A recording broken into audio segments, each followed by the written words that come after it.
Lux presents Hollywood.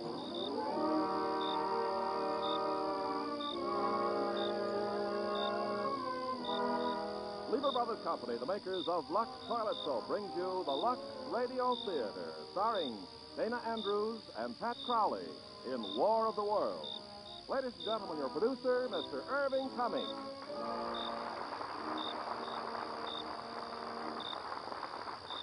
Greetings from Hollywood, ladies and gentlemen. Tonight we are going to take a look into a possible frightening future, as though the present weren't bad enough, and see what might happen if our Earth were invaded by another planet. It's George Pal's production for Paramount, War of the Worlds, and our stars are Dana Andrews and Pat Crowley. They will join me later for a preview of George Pal's latest production for Paramount, Conquest of Space. Meanwhile, here's our good friend, Ken Carpenter. It would be hard to find a man who works as many hours a day as you women do. For instance, you spend 5.5 hours every week just doing dishes, and that's only for a family of 4. But Lux Liquid Detergent gives you back some of that time. Lux Liquid is made especially to help you do dishes fast and easy. It floats grease right off. Plates, glasses, utensils, even pots and pans come clean really fast. Just a teaspoonful does a dishpan full. 1 can outlasts several boxes of the leading laundry powder. Your hands stay nice, too. Lux Liquid is almost as mild as Lux Toilet Soap. The next best thing to a dishwashing machine.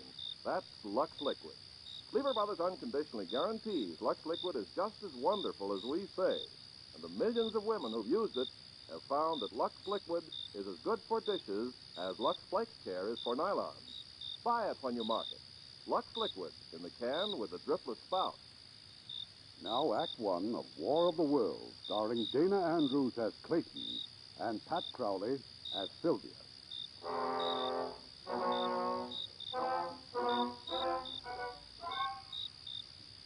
No one would have believed in the middle of the 20th century that human affairs were being watched keenly and closely by intelligences greater than man.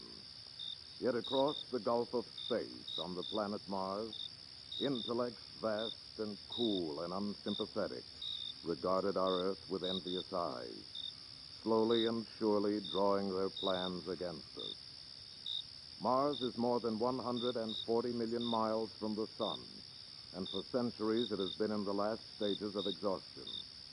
The inhabitants of this dying planet looked across space with instruments and intelligences of which we have scarcely dreamed, searching for another world to which they could migrate. Their nearest world was giant Jupiter, where the atmospheric pressure is thousands of pounds to the square inch. They could not go there, nor to Saturn, nor to Pluto, planets encased in eternal ice. They could not go to Neptune or Uranus, twin worlds in eternal night, and surrounded by unbreathable atmospheres of methane gas and ammonia vapor. They could not go to Mercury. Its temperature is that of molten lead.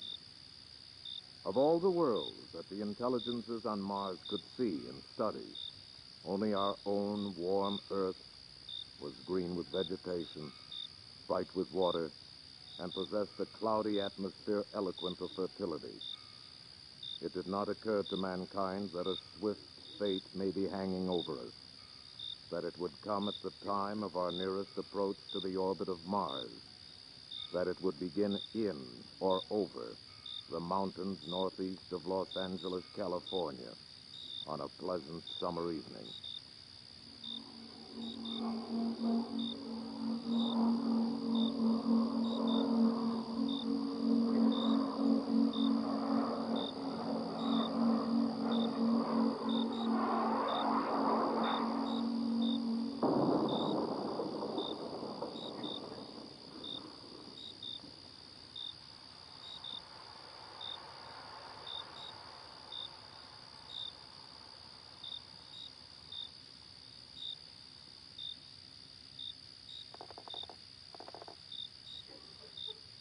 Claudio, this is Pine Summit Lookout.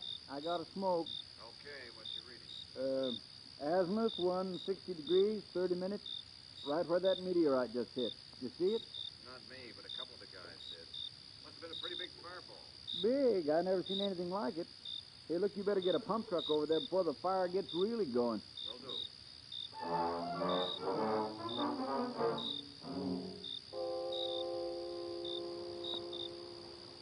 Truck number 3 to D.O. Number 3 to D.O. CO to number 3. How you coming? Still pumping water on the fire, but it's under control. Unless this meteorite heats things up again. Over. You mean it's still red hot? Red hot is right. And as big as a barn. Over. Kidding. I said big as a barn. Mac, I think somebody ought to take a look at it. Might be something for those astronomers down at Palomar. Over. Maybe this guy's even closer. The station at Pine Summit reported there were a couple of fellas camping up there. Said they were scientists. Yeah? What kind? You don't want any butterfly experts or lizard specialists. Over. I got you. Stand by and I'll check Pine Summit.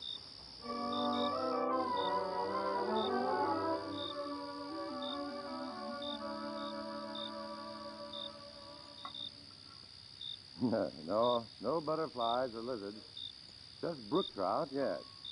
I'm chief fry cook. They sure smell good, don't they? There's plenty if you'd like to join us. I'd like to, but I got to get back to lookout. What I really meant was, didn't you two tell me you were scientists from Pacific Tech? Mm-hmm. Dr. Bilderbeck is one of the country's top biochemists. And he wouldn't know about meteors. That's your department, Clayton. The district officer phoned us at the summit. Wanted us to have an expert look at that meteor. Landed about 10, 12 miles from here, over by Linda Rose. Well, I doubt we could tell much about it tonight. Probably won't be cool enough to touch for hours yet. Maybe not till morning. And in the morning, I'm due back at the lab. Well, that's what I was just thinking. All right, I'll stay over. Perhaps in the morning the district officer can fix me up with a lift to Linda Rosa. How about me? You? Sure. My relief's coming up first thing tomorrow morning. I'd kind of like to get a look at that meteor myself. Good. That's the deal. Professor, Yes? those trout do smell awful good, don't they? Change your mind? Yeah. My wife always said my strongest point's my weakness.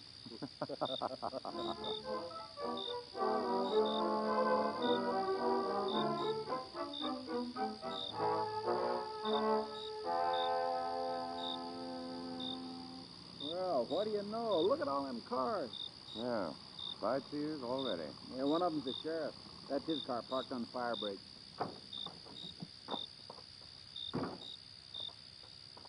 Hi. Fiddler, up here. Well, that ranger waving at us? Yeah, that's Smith. Coming! The meteor sure plowed the tops off those trees, didn't it? Hmm. That's odd. They don't usually hit at such an oblique angle. Hey, Smith, where is it? Down here in the gully. That's it down there. Half buried under all that loose earth. Ah. Still smoking. You bet it is. You could fry eggs on it. Ooh, really is big as a house, isn't it? Hey, I wouldn't get too near that thing. It'll scorch you. Oh, thanks. I'll bear that in mind. Did you see it come down? Did I see it? Yes. My uncle and I were coming out of the movies last night just when it flashed across the sky. We heard the explosion when it hit here. That's what I don't understand. Why a meteorite that size didn't make a bigger crater? Well, the ranger told us a scientist is coming over from Pacific Tech. He'll be able to tell you. He knows all about meteors. Well, he does. Really? He's top man in astro and nuclear physics. Clayton Forrester. Well, you must have heard of him. It appears that you have. Well, I did a thesis on American scientists when I was working for my master's degree. Forrester was the man behind the new atomic engine. One of these days he'll win the Nobel. He isn't that good. He certainly is. I think that if you knew him... I do know him. Slightly. Oh? What's he like? I mean, as a man. Well, for one thing, when he goes hunting or fishing, he never shaves. After 4 or 5 days, he looks about as fuzzy as I do. Oh, you're Dr. Forrester? Yes, that's right. Oh, I'm Sylvia Van Buren. How do you do? Very well, now that I've met the Dr. Clayton Forrester. Come on, I want my uncle to meet you. Oh, but I, Oh, please. He's just over there talking to the sheriff. All right. You in. Well, they won't be able to haul this one off to a museum. They certainly won't. Uncle Matthew, Yes, Mother. I want you to meet Dr. Clayton Forrester, the astrophysicist. Dr. Forrester, my uncle, Dr. Collins, pastor of the community church. Oh, I'm so glad to know you, Dr. Forrester. How do you do, sir? Hey, Sheriff. Look here. Yeah, what's wrong? Borrowed this Geiger counter off a guy that just come out here looking for uranium. Listen to it. Mind if I try that a moment, Ranger? Oh, no, here you are. Oh, the pointer pulled me toward the gully.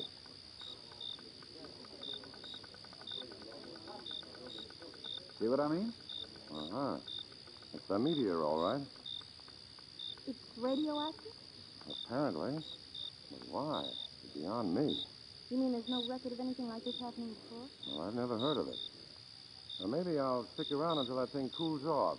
Dr. Collins? Yes? Where's a good place in town where I could shave and clean up a little bit? Well, the best place is my house, Dr. Forrester. Sylvia and I'd be delighted if you'd stay with us. Well, I wouldn't Of want... course you will. But it may be until tomorrow, It's or... settled, Dr. Forrester. And if you're wondering how on earth you can put in your time in a place like Linda Rosa, there's a square dance tonight. All right. I surrender. Sheriff. Yes? If that meteor is radioactive, you'd better keep people away from it. There might be very dangerous radiation. Oh, that's so, yeah. Okay, I'll post a couple of deputies. Is there anything else? No, but if you need me, you know where to find me. Yeah, sure. I'll be there myself at the square dance.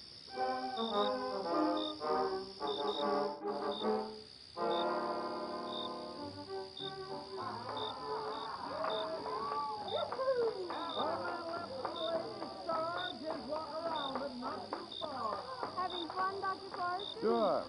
You know, dancing is something I don't get much time for. Why, you should make time. Don't your girlfriends like to dance? I don't have much time for them either, I'm afraid. Dr. Forrester. Oh, evening, Sheriff. I was just talking by radio phone to one of my deputies out at the meteor. He says it's pretty well cooled off. Good. Then we'll look at it again in the morning. No, I'll call my deputies back and tell them to come on in. No tourists out there this time of night. And Saturday night is Saturday night, you know.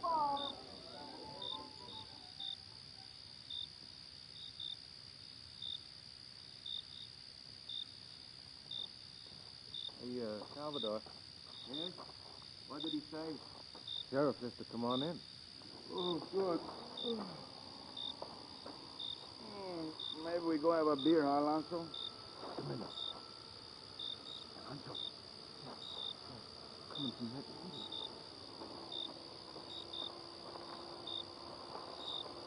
It's moving. Something is moving on top of it. It's turning. Oh, meteor.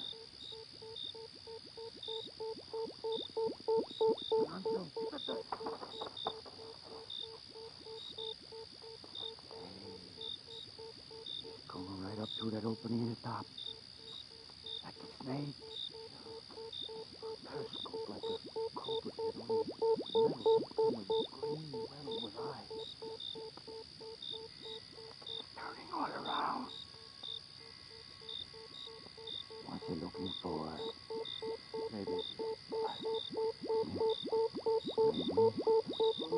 Salvo, this could be some sort of enemy sneak attack. We gotta radio the sheriff.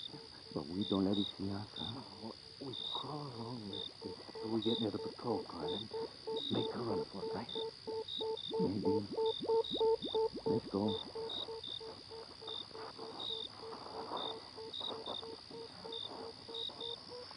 Quiet.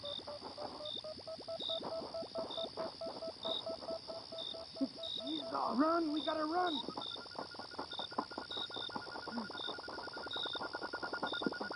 Faster! He's looking right at us. He's gonna kill us.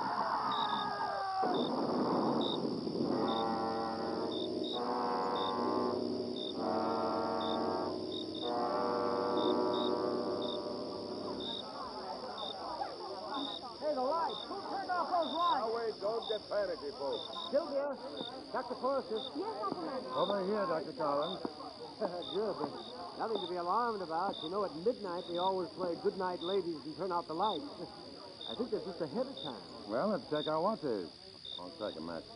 Let's see, I have 11:20. No, my watch has stopped. Well, that's strange. So is mine. Dr. Forrester? Yeah? Mine, too. Well, there's only one explanation. All our watches must have been magnetized. But how? Here we are, folks. Here's candles for everybody. Light them up. Oh, Sheriff. Yes? Do you happen to have a pocket compass? Pocket compass? Sure. May I see it, please? Sure, right here. All right, now what? Well, just look at it. I'll be hanged, but that needle isn't pointing north. No, it isn't. It's pointing almost due west. Right to where that meteor came down. Sheriff? Hey, where's the sheriff? Yes, what is it, Fiddler? Oh, hey, come take a look outside. There's a big fire out in the hills. Is it west of town? Yeah, due west. The reddest looking blaze I ever saw. Sheriff, I hope your car is outside. It sure is. Come on.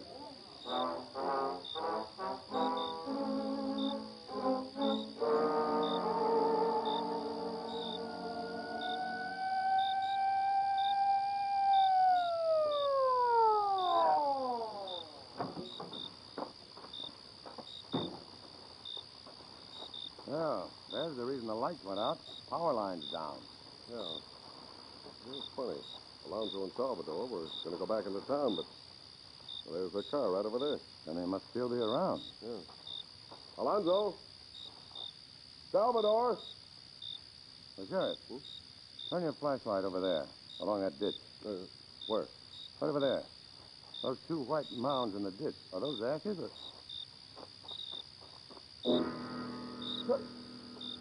Good Lord. Nothing left but the outline.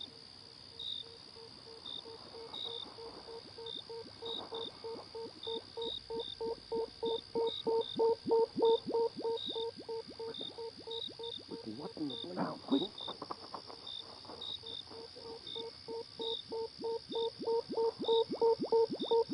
Did you see it? Yeah. Oh, look, we've got to get word back to town. There was a transmitter in my car.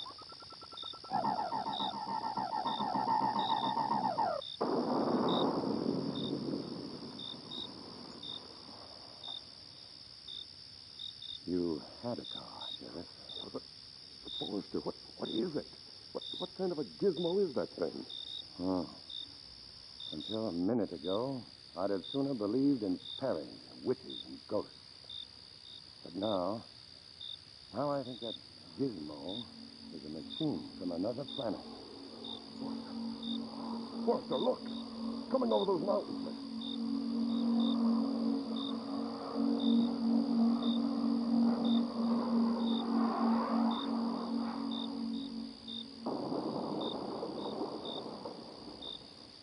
A second meteor, just like the first. Sheriff, we've got to get word to the military right away. Yeah, sure, but they'll never believe us. What will we tell them? Tell them the truth.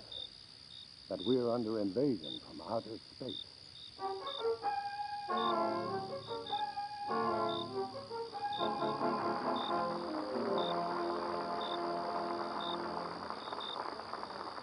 We'll have Act 2 of War of the Worlds in a moment. After a visit with Francis Scully. Well, Francis, my spies tell me that you were out at 20th Century Fox over the weekend. And it was a worthwhile trip, too, Ken. I went to preview their coming deluxe color CinemaScope picture about auto racing in Europe. Oh, yes, that would be the Racers, See, I hear Kirk Douglas is great in it.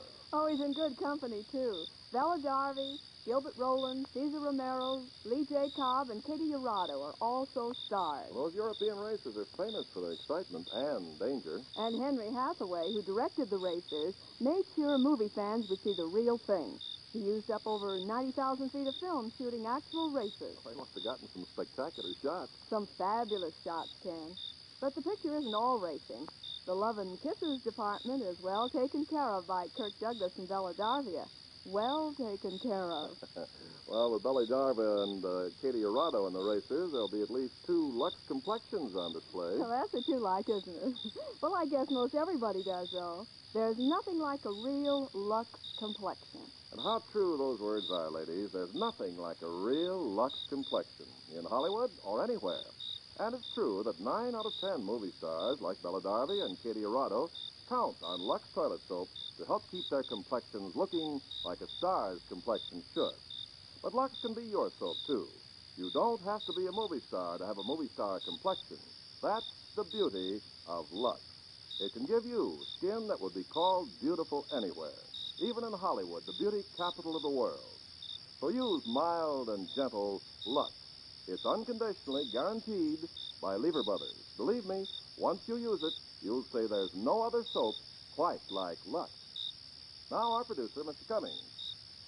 Act 2 of War of the Worlds, starring Dana Andrews as Clayton and Pat Crowley as Sylvia.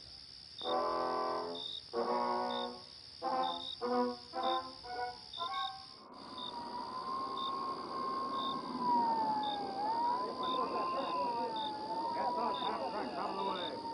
Captain, I want the artillery replacement. All right, on the double there. Hey, here come the tanks. I stand the area is under the control of the United States Marines from El Toro Base. Colonel Ralph Hefner commanding. The gully where the machine landed is almost surrounded. There's the man we want to hear from. Dr. Forrester. Yeah? Would you give us your opinion, sir? Are these meteor machines from Mars? Well, they're certainly from some planet other than our own. Directly into the microphone, please, Doctor. Well, if they are Martians, I'm sure the creatures that operate these machines must be quite uncomfortable in our heavier air and with the Earth's much stronger gravitational pull. What do you think they look like, sir? That's anybody's guess. We do know from animal evolution on this planet that it's possible they may have more than one brain, perhaps 2 or even more. And possibly they may even smell color.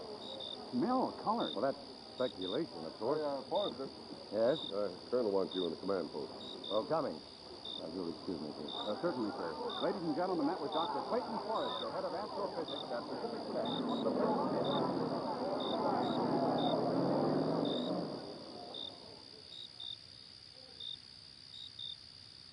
Forward observation post is on this hill. The recordless 75s are back here, Carbon Canyon. Colonel Hefner. In a moment, Forrester. Command, Hefner. Yes, that's right, Captain. 2 rocket batteries on Hill 17 right now. Forrester? Yes? I want you to meet General Mann. He's in charge of intelligence for the Pacific area. General Dr. Clayton Forrester. I've heard quite a bit about you, Forrester. Glad you're with us. I hope I can be of some help, General. You can. First, let me brief you on the latest report. 2 machines have landed near Fresno, another outside Sacramento, 2 down on Long Island. They're outside London, they're in Naples, 1 in Santiago, Chile. Oh. Seem to be coming down at random. Too soon to know. But apparently that machine out there in the gully was the first down. The lead ship, maybe. Very likely. And the second one is exactly 2 miles due north. As I understand it, Forrester, you actually saw the first ship send out that destructive ray. Yes, I did. There was an intense heat and light. Almost as powerful as the sun. Atomic power? Yes, I'd say so, of some sort. General. Yes, Colonel. That is a relay from the Pentagon. Santiago, Chile radios are under attack. 2/3 of the city already destroyed. 2/3? Yes, sir. But nothing like that can happen here, sir. We're ready for it.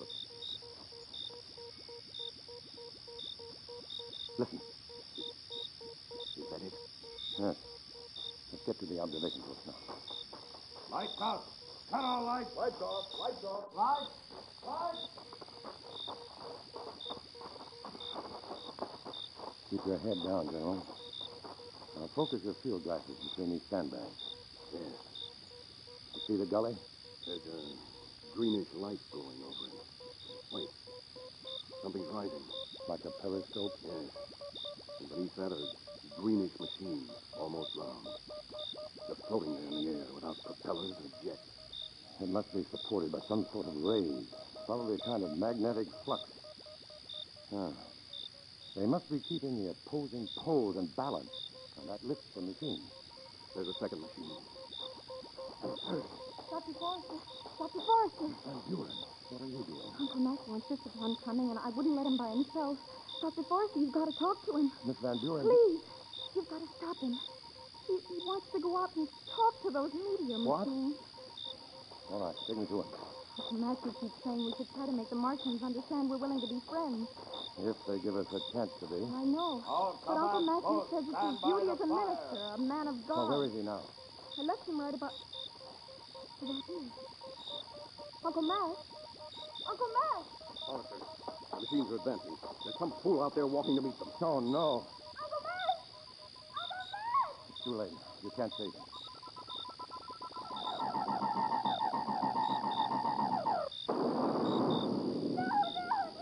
Artillery batteries, fire! Rocket batteries, fire!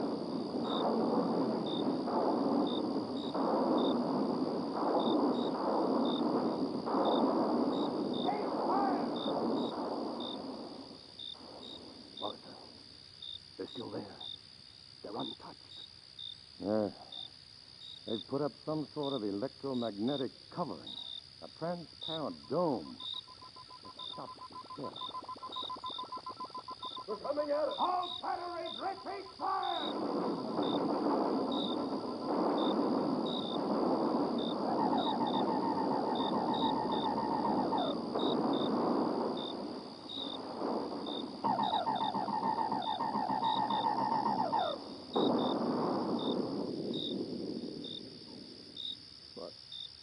It's impossible.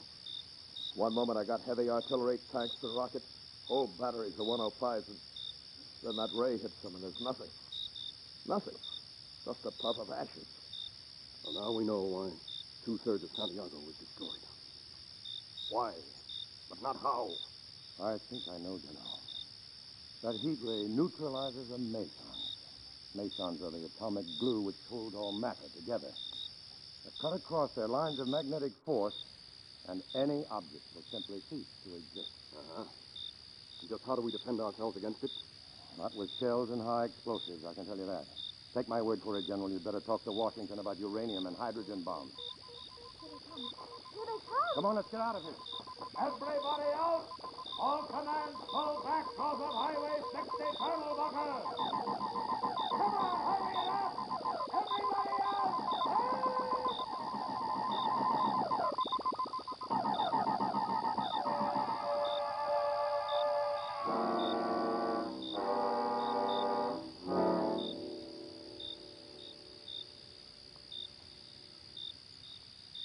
Miss Van Buren. Sylvia. Hmm? Wake up. Let's not spend all morning in this cellar pit. Oh. How long have we been here? Well, since the Jeep ran out of gas, I guess about 3 hours. As near as I can figure it, we're somewhere southwest of Corona. And that machine? Well, it's gone. It headed in the other direction. Oh, thank heaven. No, I'm hungry. No, you ought to be. Come on. On your feet now. There's a farmhouse across that field. Looks like the people took off in a big hurry. But maybe they left some food. Look, over the mountain. A good old Air Force. They found one of the machines.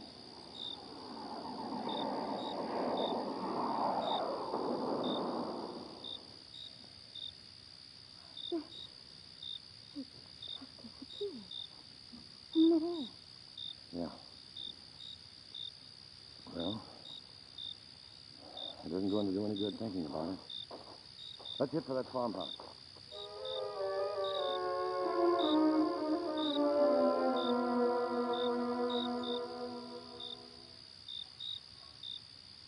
Uh-huh. There are times when there's nothing so beautiful, so soul-satisfying as bacon and eggs. And the people who lived here were so thoughtful to leave us some. Where's your place? Right here. You know, I get most of my meals in coffee shops. It's pretty tame eating. Well, don't you live at home? No, I live on a campus. You see, I haven't any family. Oh, I come from a big one. There's 9 of us, all in Minnesota except me. Well, Dr. Forrester? Hmm? Aren't you going to sit down? There is a kitchen table. Oh, yeah.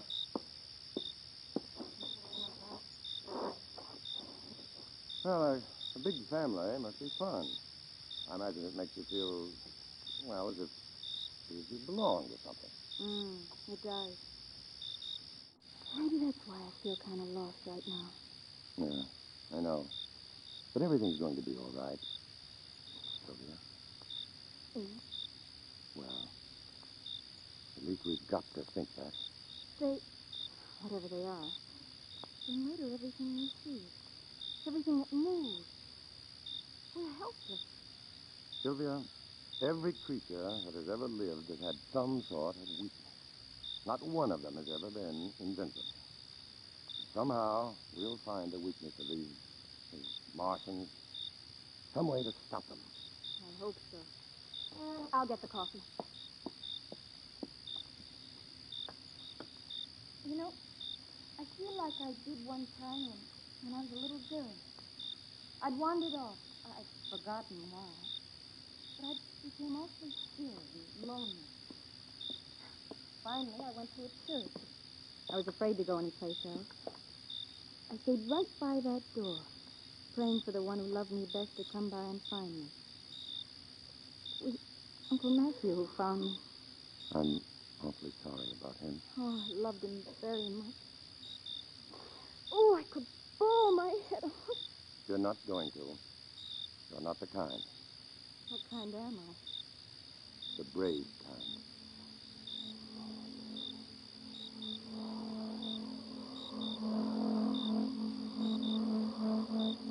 Get down, on the floor.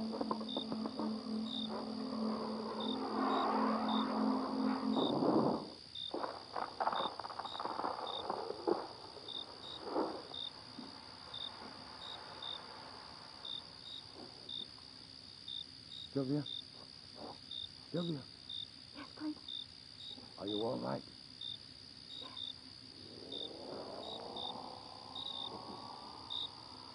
Sounds right outside the kitchen. It is.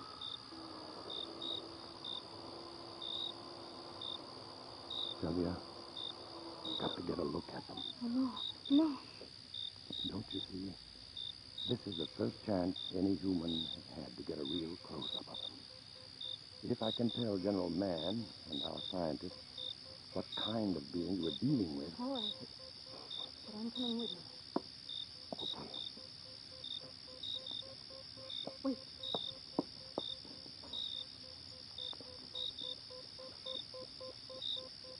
Take it. What good is a carving knife? Maybe none, but take it. In the front room, come on.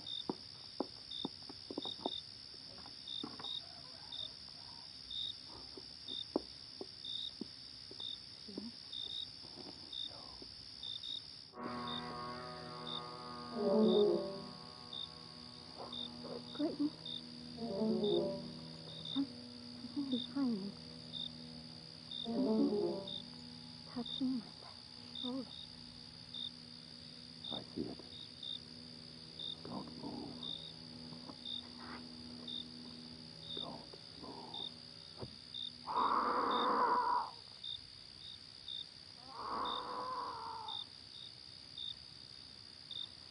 What did it look like? I'd rather not say. Your hand. What's that on your hand? Blood. Martian blood. Sylvia. Sylvia, stop it. Stop it. Clayton! Come on, run for it.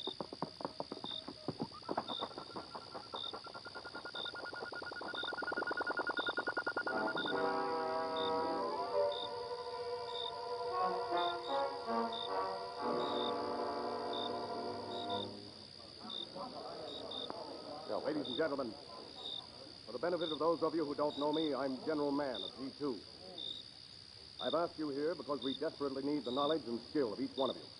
Physicists, scientists, representatives of the 6th Army Command, the Marine Corps, Navy, Air Force, the heads of our law enforcement agencies, the Civil Defense and Red Cross units. The Secretary of Defense in Washington has instructed me to give the whole picture of what has happened and what lies before us. That is true. I'd like to see General Mann. Please, let us through. What's all that commotion? Major, see what that is. Yes, sir. General Mann. General. Yes, Dr. Bilderberg. That man is one of my colleagues, Dr. Clayton Forrester. Forrest, we thought he'd been killed. Let them through! Let them through! Forrester, Miss Van Buren, we gave you up 24 hours ago. You almost had reason to, General. Yes, the Martians tried to take us alive. What? This morning, just outside of Corona. We managed to get away. We found an abandoned truck and drove to Pacific Tech. They told us you were here. Oh, by any chance, is Dr. Lucille Dupre in this room? Right here, Forrester. Oh, good. Dr. Dupre, I want you to analyze the stain on this cloth. I suggest that you leave for the laboratory right away. What kind of stain is it, Forrester? The blood of a Martian. Forrester, I want a complete report of your experience. First, I think you ought to hear what I was about to say. By all means, sir. Ladies and gentlemen, this is the latest radio message from the Department of Defense. The General Man, Command Post Xenophon, Los Angeles. Scandinavia presumed now in enemy control. All communications from Sweden, Norway, and Denmark blacked out. Paris now under attack. French cabinet is transferred to Strasbourg. Madrid, totally destroyed. Rome, no further word, blacked out. London, blacked out. Buenos Aires, blacked out. Philadelphia, blacked out. New Orleans, blacked out. General Man? Yes. I've heard enough to convince me. Enough, I'm sure, to convince every physicist in this room. We must answer the enemy with our final weapon. I was just coming to that, Forrester. By order of the Secretary of Defense and authorized by the President of the United States, the city of Los Angeles is to be defended by full atomic force. 3 hours from now, this afternoon at 1600 hours, the Flying Wing will drop the newest and most deadly bomb ever built, a thermonuclear bomb of octuple power. In 3 hours, we shall know its effectiveness and possibly the fate of mankind.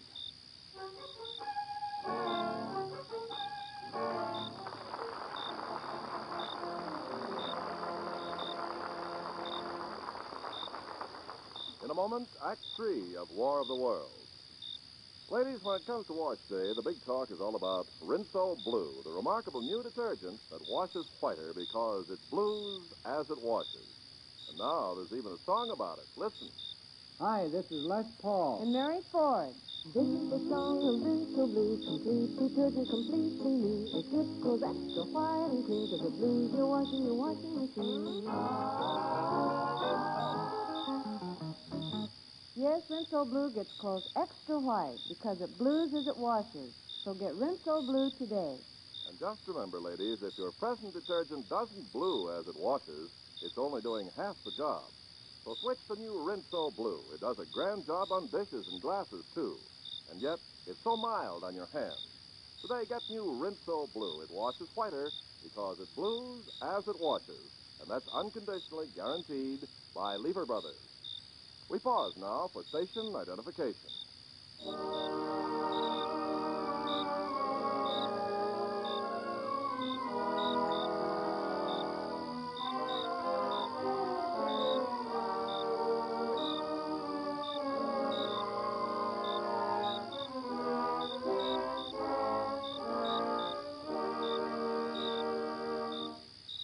The curtain rises on Act 3 of War of the Worlds, starring Dana Andrews as Clayton and Pat Crowley as Sylvia.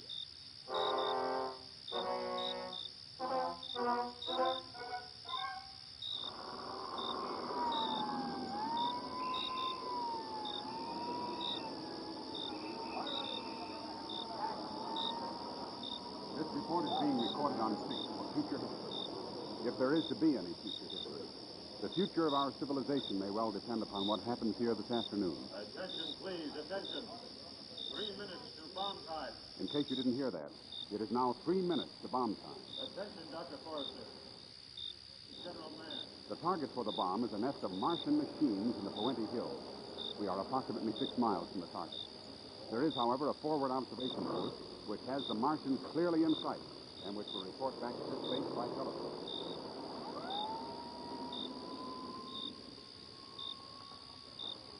You know, of course, that you're not supposed to be here. Everyone else has told me that from General Man down. But I'm only interested in where Clayton Forrester wants me. Now that is clear. Attention, please. 2 minutes to bomb time. 2 minutes. Forrester. Forrester. Dupre, I thought you were back at the lab. I just finished.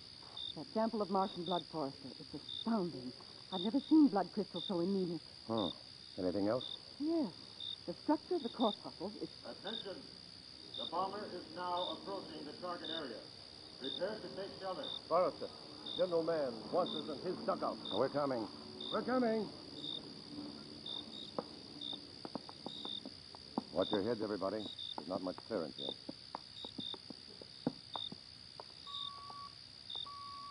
Attention. 1 minute. 1 minute. If you have no goggles, turn your back to the blast. Remember, the heat flash and concussion that follow are dangerous. Well, General Mann. Forrester, I want you to stand by for the first damage report. Certainly, sir. Major, open the line to the forward observation post. Yes, sir. Go ahead, sir. Observation. Yes, sir. The flying wing is now beginning its bomb run. Yes, sir. General, those Martian machines throwing up some sort of a transparent dome over themselves. Uh-huh. That would be an electromagnetic shield. 30 seconds. 30 seconds. Clayton, Yes. may I hold your hand? Of course.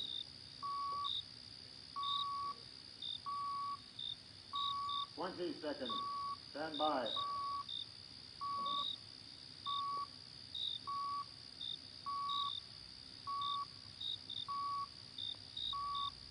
Ten seconds.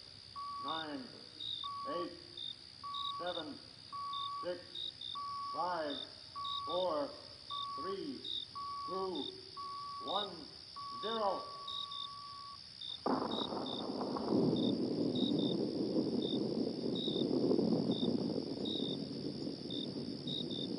Attention!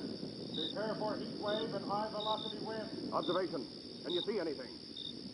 Not yet, sir. Not a lot of...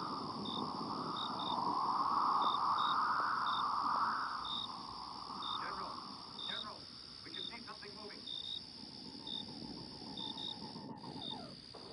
They're still there. They haven't even been touched. They're still...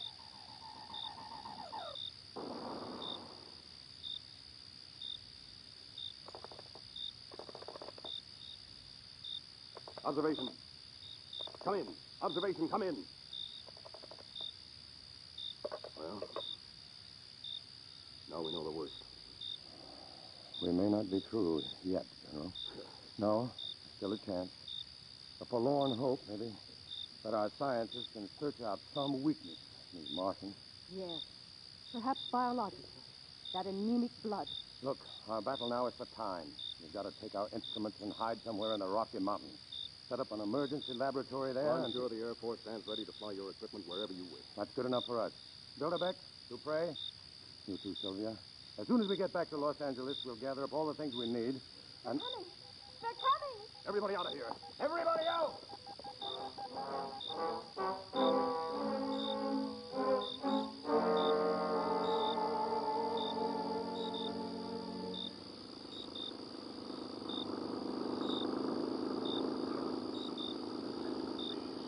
Attention.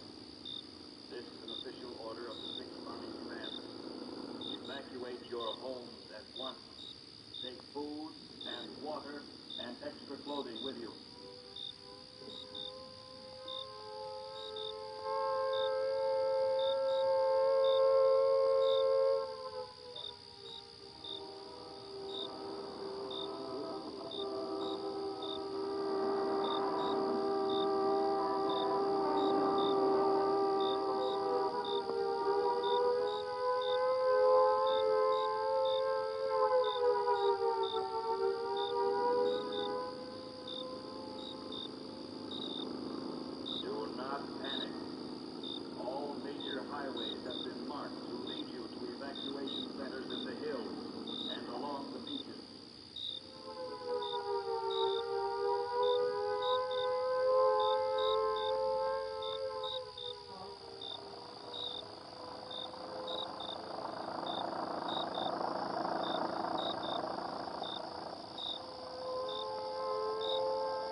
truck for me. Forrester. Bring only the sonic microscope. Okay. Oh, which floor are they on? The 10th, Forrester. Hurry, Clayton. Don't worry. I'll be back in 5 minutes. Look at those men. They're looting, robbing. That's what we need. Stop the engine. Stop the engine. We'll come back for him. Start it. No. Come on, get out.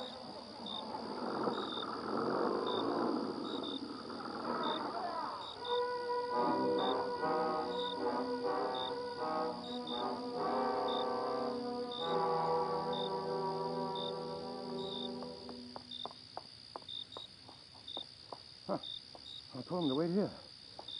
Couldn't have been more than 5 minutes. Sylvia! Billy back! Dupre! Sylvia!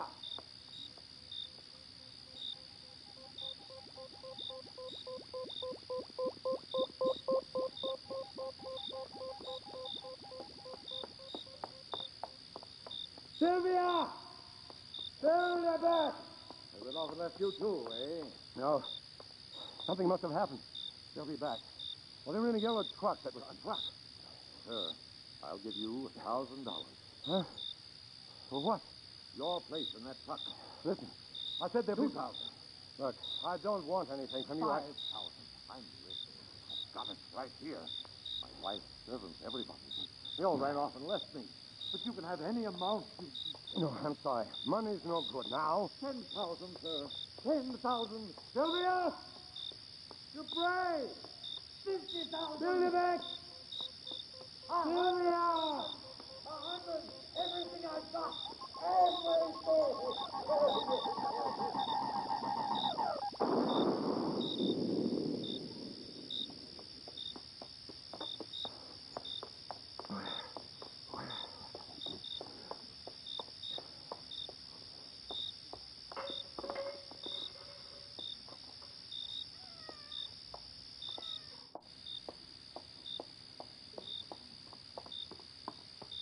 Sylvia!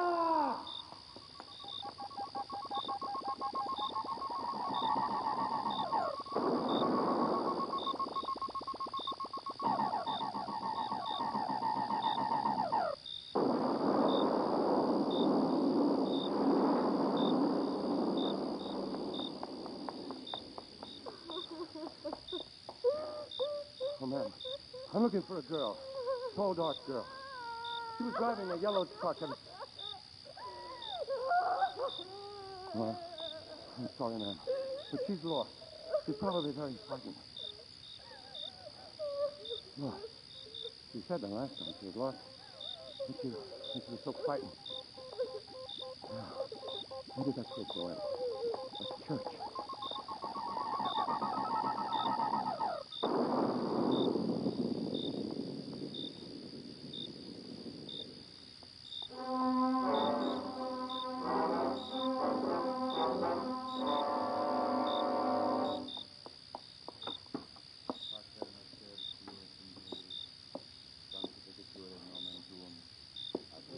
Sylvia? Sylvia?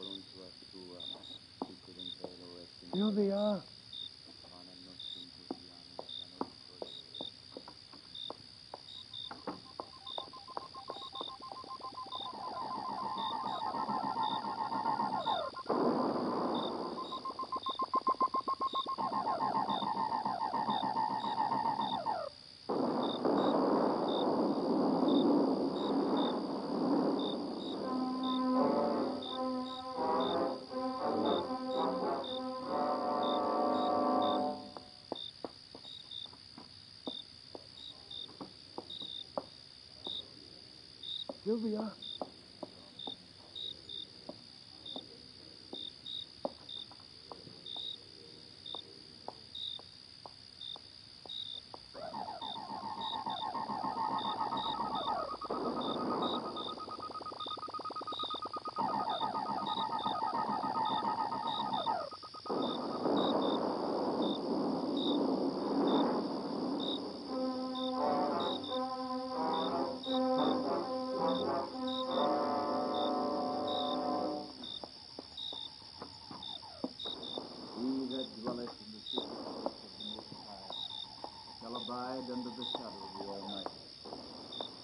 will say of the Sylvia? Lord, He is my refuge and my fortress.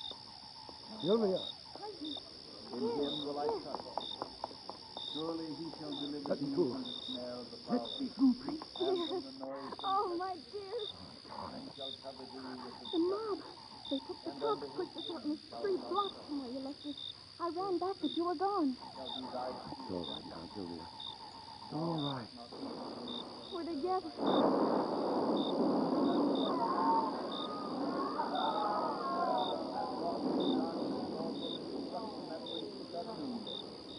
A 1,000 shall fall at thy side, and 10,000 at thy right hand, but it shall not come nigh thee. Only with thine eyes shalt thou behold and see the reward of it. Because thou hast made the Lord, which is my refuge, even the Most High, thy habitation. Yeah. There shall no evil befall thee. Something's happening to that Neither machine. shall any plague come nigh thy dwelling. Come on.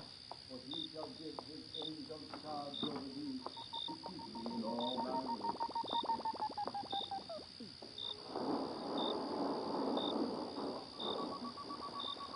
Look. There in the street, that body. Yeah. That's one of them.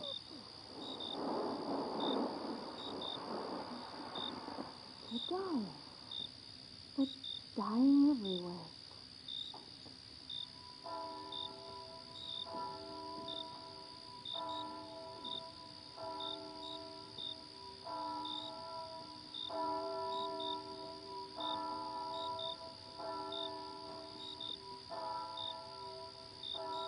We prayed for a miracle.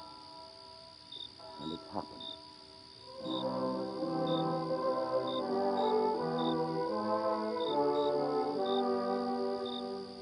All over the world, in London, in Paris, in Rome, Rio de Janeiro, Melbourne, New York, and San Francisco, the terrible invasion began to collapse. The Martians had no resistance to the bacteria in our atmosphere, to which we have long since become immune. Once they had breathed our air, germs which no longer affect us began to kill them. The end came swiftly. After all that men could do had failed, the Martians were destroyed and mankind saved by the littlest thing which God, in his wisdom, had put upon this earth.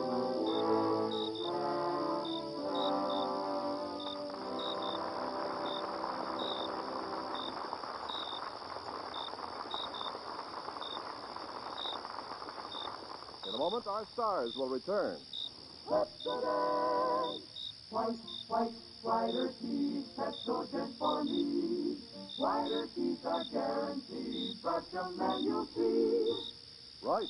No other leading toothpaste, not one, gets teeth as clean, as white as Pepsodent. You see, Pepsodent contains the most effective tooth cleaning ingredient in the world, IMP, insoluble metaphosphate. Wow! That's what it's called. IMP is found only in the Pepsodent Irium formula because Pepsodent uses the entire world supply. Whiter teeth, Pepsodent for me. And oh yes, cleaner, whiter teeth naturally mean less chance of decay and a sweeter breath with a clean mouth taste for hours. Whiter teeth are guaranteed, brush them and you'll see. Lever Brothers makes this promise, this unconditional money-back guarantee. Change to Pepsodent and you'll see your teeth become whiter. Brush them and you'll see. Now, here's Mr. Cummings with our stars. And here they are, Dana Andrews and Pat Crowley.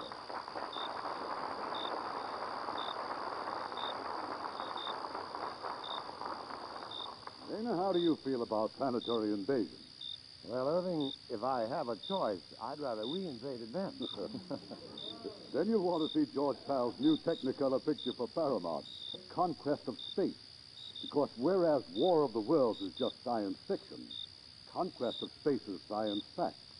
The entire action takes place on the planet Mars and the Wheel, a man-made station some 1,100 miles above the Earth. Mars?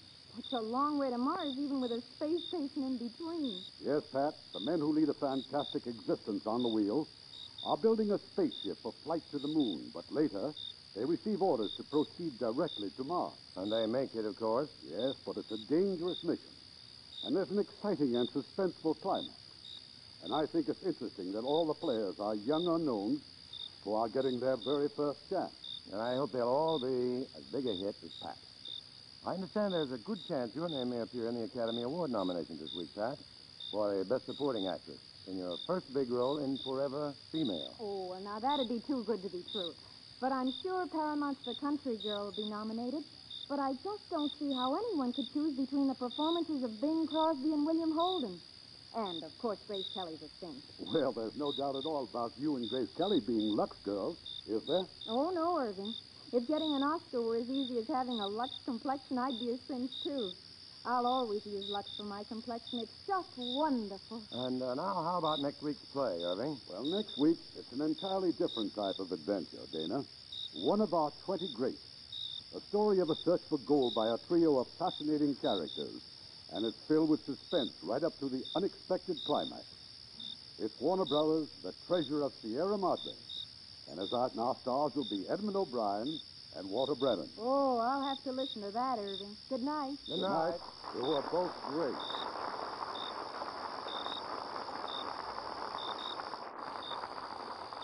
You know, you women certainly have a right to complain about all the time you have to spend doing dishes. Well, it takes about 5.5 hours a week just to do the dishes for a family of 4. And considering that doing dishes is only one of the chores you have to do every day... Well, it certainly proves the truth of the saying, women's work is never done. But at least it's done easier with Lux Liquid Detergent. Yes, with Lux Liquid, you can get those dishes out of the way really fast and easy. Made especially for dishwashing, Lux Liquid floats grease off, gets plates and glasses sparkling clean. And you can skip the drying, too. Just rinse and let them drain dry. Just a teaspoonful does a dishpan full. 1 can outlasts several boxes of the leading laundry powder. And when you use Lux Liquid, your hands stay nice. Yes, ma'am. Lux Liquid's almost as mild as Lux toilet soap. Ken, tell them about the way it's packed. Well, Lux Liquid is packed right in a can that won't break with a dripless spout that prevents spilling over the side. Know how much I like Lux Liquid, ladies? I like it as much for dishes as I like Lux Flakes for nylon. Lux Liquid, like all Lever Brothers products, is unconditionally guaranteed. Your money back if you don't agree it's every bit as good as we say it is. Buy a can of Lux Liquid next time you market. It's the next best thing to a dishwashing machine.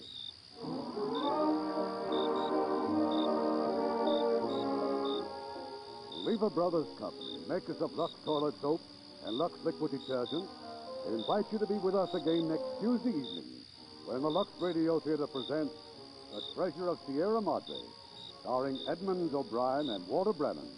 This is Irving Cummings saying good night to you from Hollywood. Ladies and gentlemen, Radio Free Europe is our way of telling people in the enslaved countries about American life and its freedom. Radio Free Europe is a citizen-sponsored organization, and it urgently needs your support. You can play a personal role in the crusade for freedom by mailing your contribution to Crusade for Freedom in care of your local postmaster. Dana Andrews may soon be seen in the Universal International Technicolor production, Smoke Signal. Heard in our cast tonight were Les Tremaine as General Mann, Herb Butterfield as Dr. Bilderbeck, Bill Boucher as the sheriff, Paul Priest as the narrator, Harley Bear as fiddler, Ken Peters as the reporter, and Howard McNear, William Conrad, George Neese, Robert Bailey, Herb Ellis, Irene Tedrow, Don Diamond, Jack Crucian, Frank Gerstle, George Baxter, Judah Mason, and Eddie Marr. Our radio play was adapted by Leonard St. Clair, and our music was composed and directed by Rudy Schrager. More and more Lux laundries are opening across the country. These carefully selected professional laundries use the same Lux Flakes you use at home. Gentle Lux Flakes plus professional methods means the cleanest clothes ever. And since Lux Flakes are so much easier on all fabrics, your clothes will last longer as well as look better. Let a Lux laundry be your family laundry.